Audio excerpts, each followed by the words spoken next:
Hello everybody and welcome. In this video I'm going to show you top tricks for your JBL Tune 760. And the first one is these headphones have ANC and you can easily enable it by press one time at this button near to mini jack port. Right here we have. I use this mod all the time and I hope you will enjoy it. Next one, when you listen to music, you don't need to use your phone, you can use a gesture, and with the gesture all controls located at the right ear cup, and you can increase or lower the volume, you can play next or previous track, you can play or pause the song or the movie if you're watching it, and it's a good one. Next, these headphones have dual connection.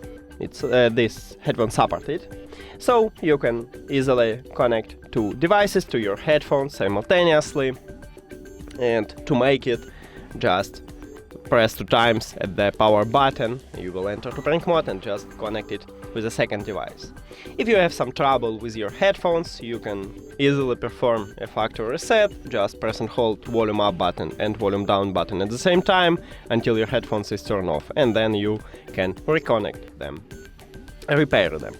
That's it. Thank you for watching this video. If you found it helpful, please consider subscribing to the channel and leave a like on the video. See you later!